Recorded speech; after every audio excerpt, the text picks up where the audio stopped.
Recording by Glenn Simonson.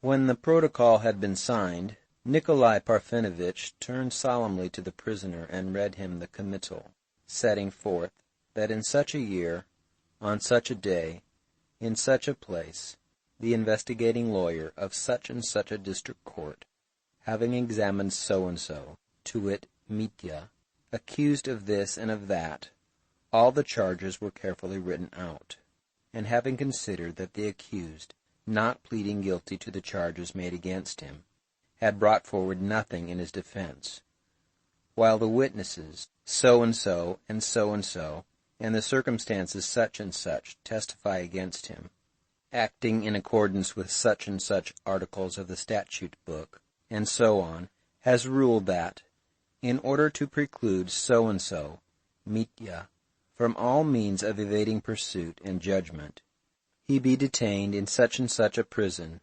which he hereby notifies to the accused, and communicates a copy of this same committal to the deputy prosecutor, and so on and so on. In brief, Mitya was informed that he was, from that moment, a prisoner, and that he would be driven at once to the town, and there shut up in a very unpleasant place. Mitya listened attentively, and only shrugged his shoulders. "Well, gentlemen, I don't blame you. I'm ready. I understand that there's nothing else for you to do." Nikolai Parfenovitch informed him gently that he would be escorted at once by the rural police officer, Mavriky Mavrikyevich, who happened to be on the spot.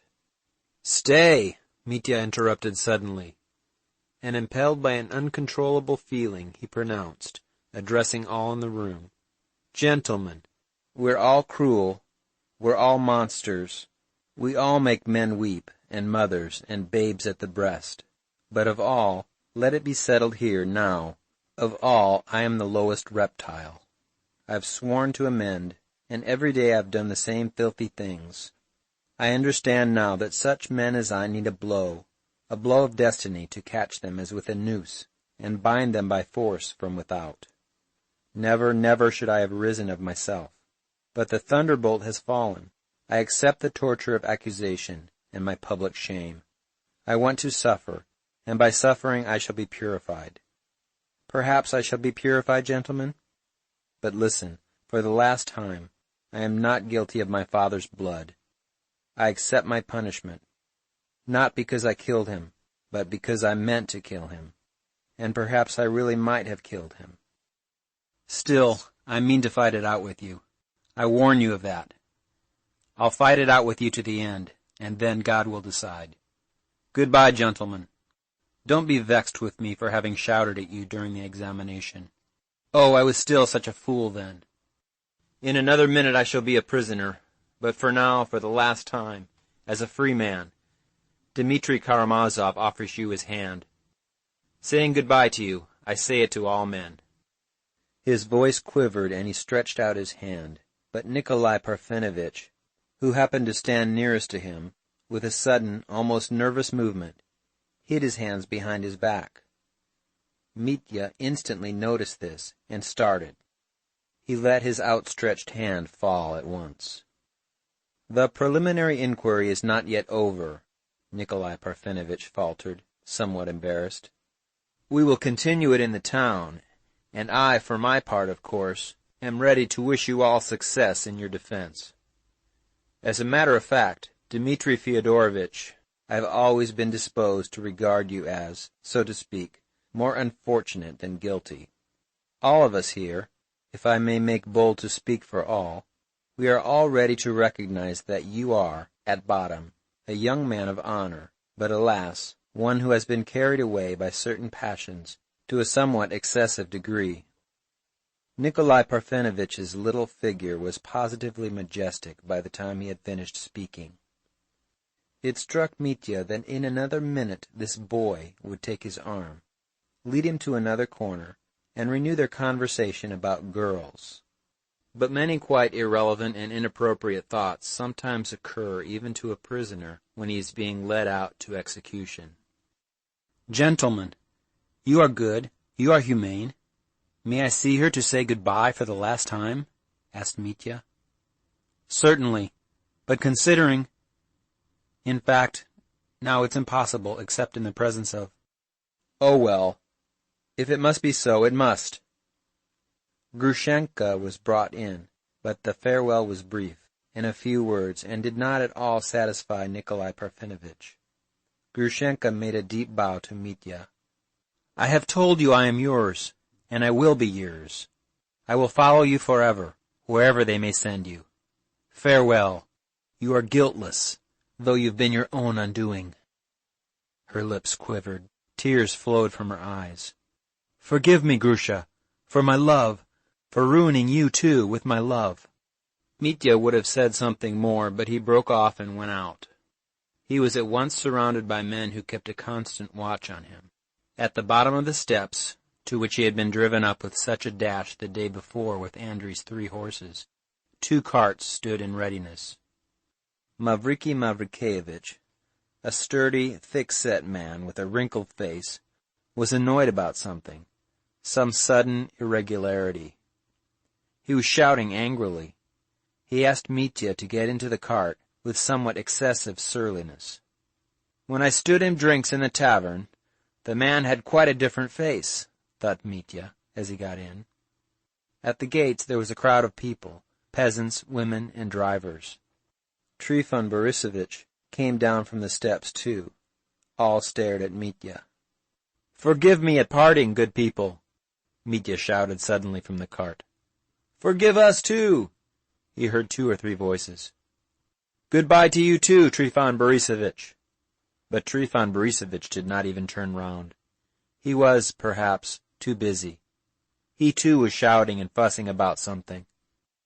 It appeared that everything was not yet ready in the second cart, in which 2 constables were to accompany Mavriky Mavrikyevitch. The peasant who had been ordered to drive the second cart was pulling on his smock, stoutly maintaining that it was not his turn to go, but Akim's. But Akim was not to be seen. They ran to look for him. The peasant persisted and besought them to wait. "You see what our peasants are, Mavriky Mavrikyevitch. They've no shame," exclaimed Trifon Borissovitch. "Akim gave you 25 kopecks the day before yesterday. You've drunk it all, and now you cry out. I'm simply surprised at your good nature with our low peasants, Mavriky Mavrikyevitch. That's all I can say." "But what do we want a second cart for?" Mitya put in. "Let's start with the one, Mavriky Mavrikyevitch." "I won't be unruly. I won't run away from you, old fellow. What do we want an escort for?" "I'll trouble you, sir, to learn how to speak to me if you've never been taught. I'm not old fellow to you, and you can keep your advice for another time." Mavriky Mavrikyevitch snapped out savagely, as though glad to vent his wrath. Mitya was reduced to silence. He flushed all over. A moment later he felt suddenly very cold. The rain had ceased, but the dull sky was still overcast with clouds, and a keen wind was blowing straight in his face. "I've taken a chill," thought Mitya, twitching his shoulders. At last Mavriky Mavrikyevitch, too, got into the cart, sat down heavily, and as though without noticing it, squeezed Mitya into the corner. It is true that he was out of humor and greatly disliked the task that had been laid upon him. "Goodbye, Trifon Borissovitch," Mitya shouted again, and felt himself that he had not called out this time from good nature, but involuntarily from resentment. But Trifon Borissovitch stood proudly, with both hands behind his back, and staring straight at Mitya with a stern and angry face. He made no reply. "Goodbye, Dmitri Fyodorovitch, goodbye!" He heard all at once the voice of Kalganov, who had suddenly darted out. Running up to the cart, he held out his hand to Mitya. He had no cap on. Mitya had time to seize and press his hand. "Goodbye, dear fellow. I shan't forget your generosity," he cried warmly. But the cart moved and their hands parted. The bell began ringing, and Mitya was driven off. Kalganov ran back, sat down in a corner, bent his head, hid his face in his hands, and burst out crying. For a long while he sat like that, crying as though he were a little boy instead of a young man of 20. Oh, he believed almost without doubt in Mitya's guilt. "What are these people? What can men be after this?" he exclaimed incoherently, in bitter despondency, almost despair. At that moment he had no desire to live. "Is it worth it? Is it worth it?" exclaimed the boy in his grief. End of Book 9. End of Part 3 of The Brothers Karamazov. Recording by Glenn Simonson.